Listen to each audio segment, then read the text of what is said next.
Hey, what is up, YouTube? Kyo here, coming at you with a brand new replay, and in this game we're going to be checking out something awesome. It is going to be a game between myself and, in the bottom right, a Terran player! Woo! Finally some Protoss versus Terran, right? I'm not sure if this is actually the Axiom account. I have no verification of that. Might be Crank or something, I'm not positive. There was no Axiom player streaming, I do not believe, during this time. So either way, I don't know. They're pretty good. It's a fun game. I hope you guys will like it. I was checking over the replays that I had, going over some things, which games I wanted to cast over for right now. And I remembered that I had this one. And this game has a lot of different interesting aspects to it. Seeing right now that starting off with some pretty standard refinery barracks opener, going for double gas up here in our corner, doing the standard scout every position except for where they spawn goodness. Yes, they can spawn here. I don't just scout cross positions for fun. They can spawn there, believe me, guys. Trust me. Just trust me. And what is this? Oh my gosh. Barracks plus barracks. That is not cyclones. We can only pray all games are like this. Actually, if you guys haven't seen the new patch, the Cyclones don't shoot up anymore, and with an Oracle into Void Ray opening, it seems like you can actually defend pretty well against Oracle or versus Cyclones. So, some interesting balance at hand right now in Legacy of the Void. I still do feel that Cyclones are a little bit too strong when it comes to their DPS and their health, but I'm not quite sure yet. Can never be too sure. You always have to keep testing, making sure things are actually broken. If they are, don't just say they are. Reaper popping out here, killing my probe. I know, what kind of BM is this? Opens it now. So throwing down our Stargate, getting an Adept and a Mothership Core. This is the patch where Reapers have the KD8 charge, which is very interesting. It does some very interesting things to your units, like that. Moderately interesting.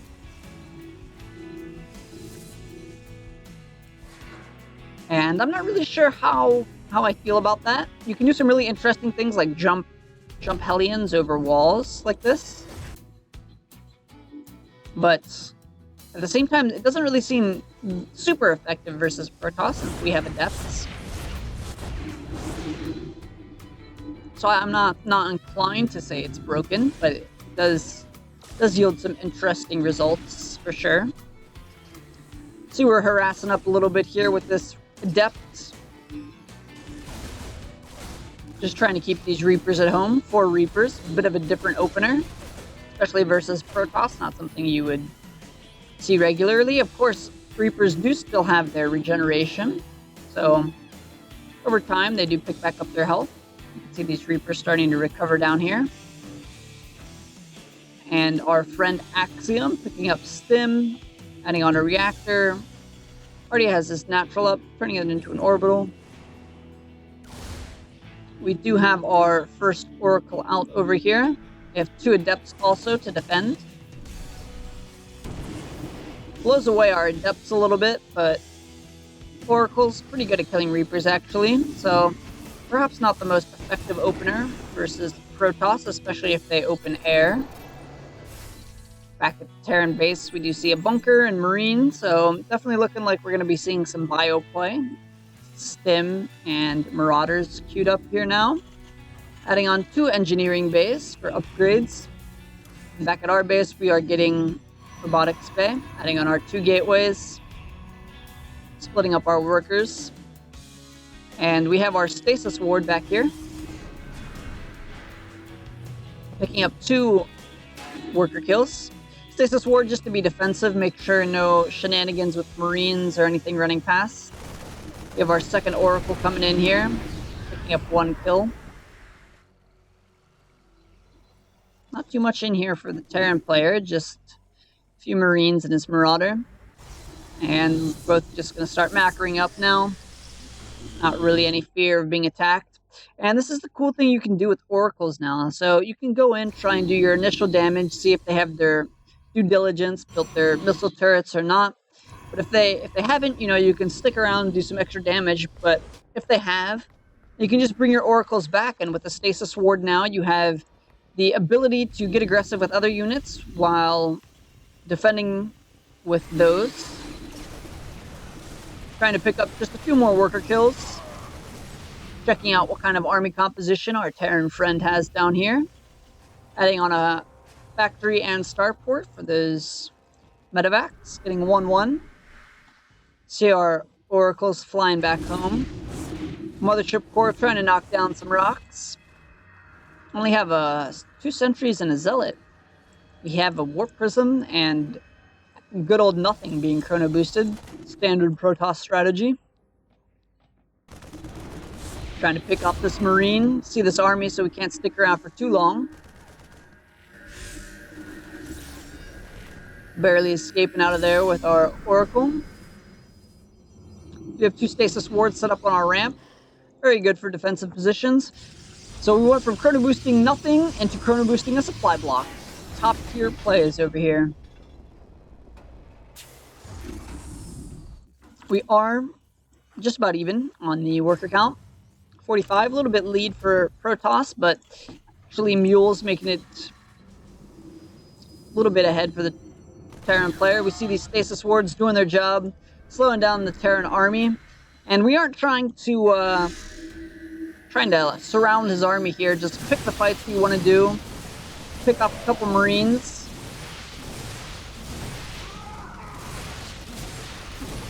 I'm about to have our first disruptor come out here. Warping in some more adepts. Terran player getting 3rd base, missile turret behind all this. About to have warp prism speed and disruptor.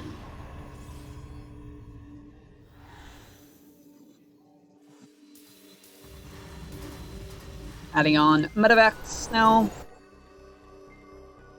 Getting 2-2 already.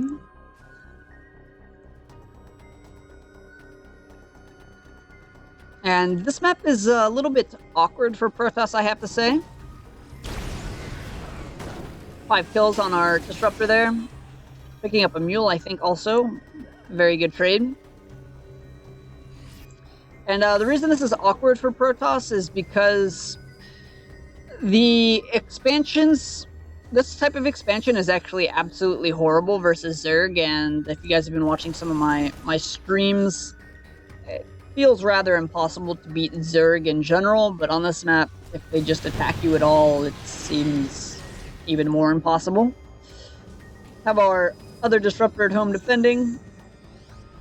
Have double forge here, gonna start getting upgrades soon. Still throwing around these stasis wards out on the map. Flying in here with a disruptor, getting quite a few kills on that. Flying out of there. Doing quite a bit of damage, and we can actually see that we have a army advantage now. Flying in here with our other disruptor, picking up the rest of this army. So now we have a 25 supply food lead.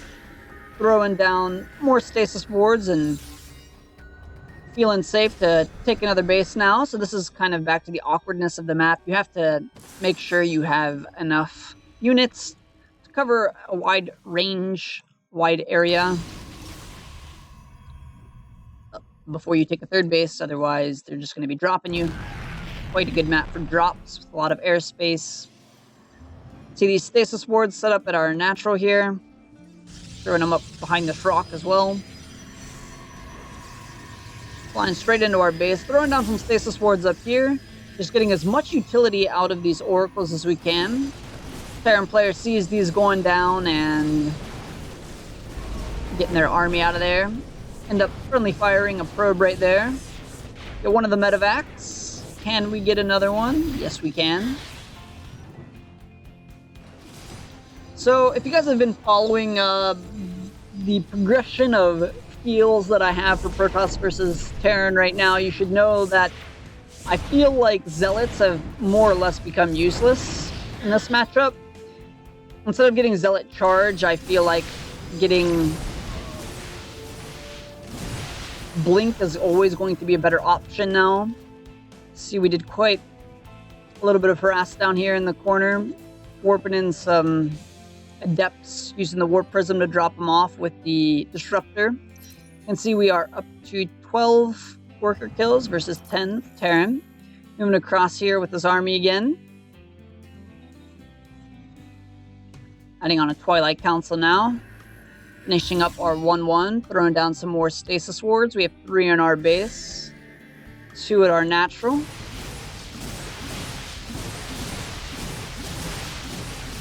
Killing off these rocks. Scanning, moving forward. You can actually see these when they're cloaked. If you have the correct settings on. Throwing in some adepts over here. Making the multitasking a little bit harder for the Terran player. Already going up to +3 weapons. So he does have a bit of a lead here, and we're surprising him with a flying in disruptor. Up to 28 kills on that disruptor. Being a hero for the Protoss army. Getting the shield upgrade and +2. Going into Colossus. And this makes it so that if the Terran player is not building Vikings, maybe just trying to build a lot of medevacs, we see our friend here has 4 medevacs. That Colossus are still just as effective versus Bio. Not as effective versus Lurkers, if you guys have checked out my latest video, but throwing in some more depths here. It's interesting to note that a mine doesn't kill an adept, but it kills a stalker.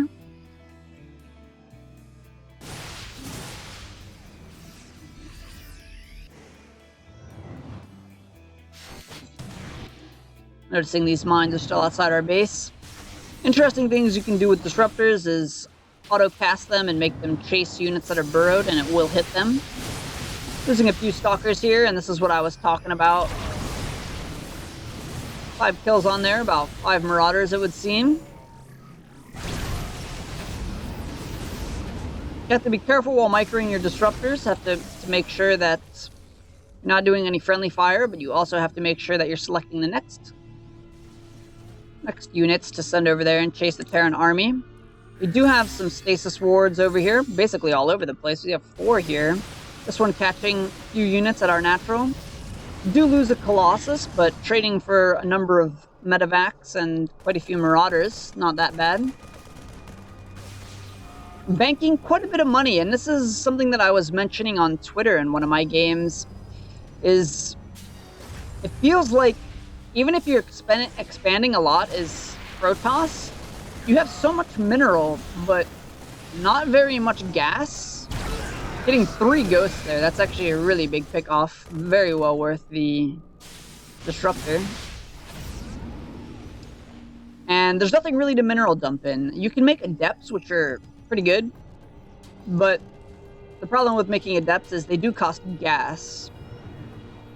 So it's just something you have to be aware of, because if you want to ramp up production on Colossus, or if you want to ramp up upgrades or something, you need all the gas you can get. Adding on some cannons at the back of our base. Definitely have to emphasize how important base defenses are in these situations where you start getting further and further away from your base. Still have these oracles alive. I think we're a little bit up further on the workers killed with that harassment, up to 26 now. And these stasis wards doing a great job. You can see here that that's about 20 supply of army just caught out there.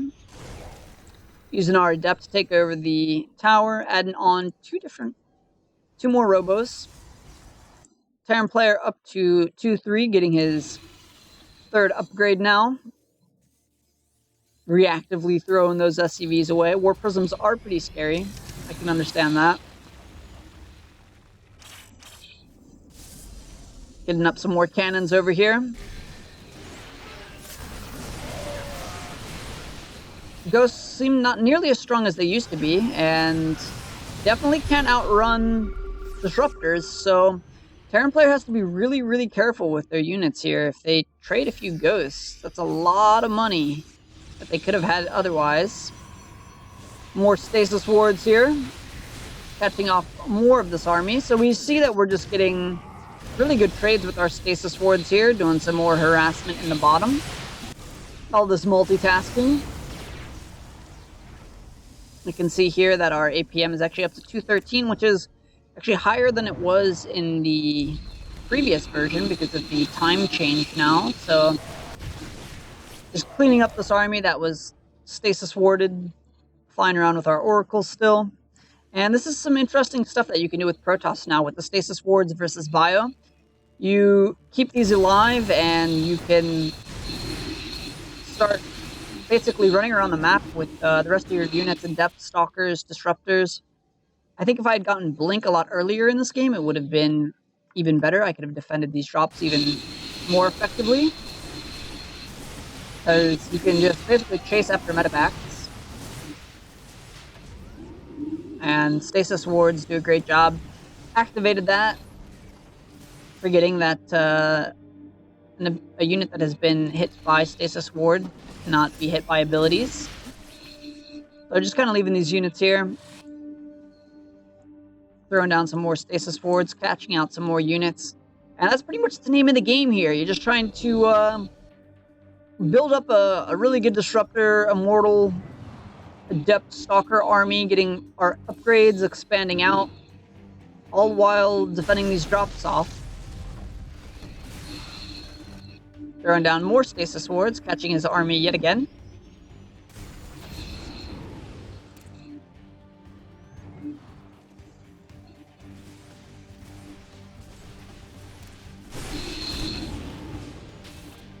Defending action all over the map. Some more depths coming over here.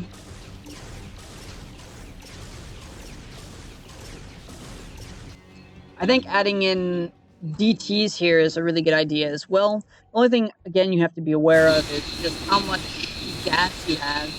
You can see throughout this game, we've had a huge imbalance of mineral to gas, and it's a really big problem for Protoss.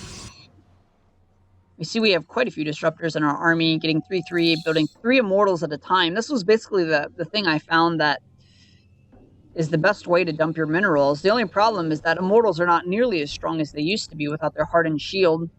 And to micro your barrier at the same time as microing your disruptors is not generally what you want to be doing. You wish the immortals could just be a standalone fighting unit. Our adept getting 2 adepts here, getting actually quite a few kills. Holding off this base, preventing the Terran player from taking it. So all in all, our harassment up to 53 workers killed now.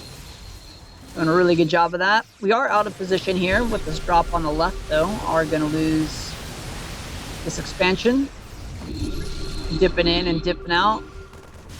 Life of a Terran player. Our Axiom player trying to add on some more command centers. You can see here he is up to 28 Marauders, 18 Marines, 7 Medevacs, 6 Vikings. The thing you have to be really careful with here is that 3 Colossus isn't too many, but from shooting from the back, it's quite a bit of extra damage. And to add in a key number of Vikings, you really have to balance your army well as the Terran player here. You can see we're both only on 54 and 57 workers, and we're spread out pretty far here. Some more adepts coming down, doing more damage. Each have quite a few kills. Army supply, 7k, but we see that we have quite a bit more in gas, and we can see these disruptors doing insane damage, 7 and 8 kills, but a large part of that being Marauders. And just like that, without great splits, the Terran army goes from 200, and the same army supply, all the way down to 100 supply.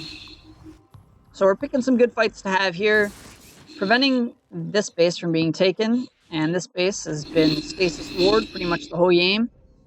We do have a fleet beacon here and a Stargate in case we ever want to go into carriers, but at this point, just adding on more ground army. Our unit composition is actually pretty meaty here. Blinking over here. catching another drop with the Stasis Sword. Medevacs out of position. Finally have Blink, and like I said, if I had had this much earlier, we could have been denying these drops much better. Reestablishing this base over here on the right. Up to 68 workers killed total now. Doing a great job with our adept harassment. And the Terran player is struggling to find some money all of a sudden. Establishing another base on the left. Still have quite a bit of minerals here. Starting up our shield upgrades. Just adding on a lot of units that cost minerals. Mortals and some more prisms for some more harassment. Marauders coming into here. Throwing in some adepts to the natural just to pull away the Terran army. You can see these adepts do 29 damage. They actually kind of smack down Thin Marines pretty hard. How are we going to save this base? We let it finish. Running our army over here as fast as we can. Blinking right on there, saving that. We have some Rambo Immortals over here doing whatever they can. Busy microing over here. 213 APM, pretty good. This Immortal just smashing everything, man. 77 workers. 80. Ouch. 80 workers lost throughout the whole game.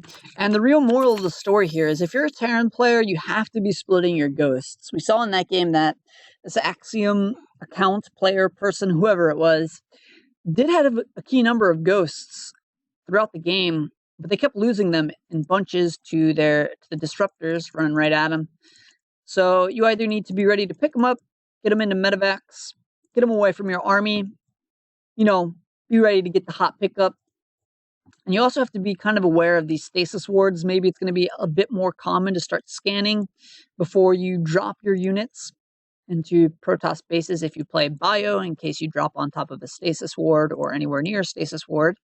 And that drop is pretty much dead, assuming they have Blink and some base defenses so they can move their army over there. Anyway, I thought this game was pretty interesting with the stasis wards, and gives you guys an idea for how to play Protoss versus Terran. I might cast over the game I played versus Nathanius earlier today because it shows how you can deal with mech with some quick expanding style into air, and kind of get back into that sky toss style that I was showing off in Heart of the Swarm beta. But we'll see. I think the next game I'm going to be casting is the awesome Adept build I've been working on, which features some Adepts and some Warp Prism power. So anyway, I hope you guys enjoyed the video. Thanks for watching, and see you in the next one. Peace.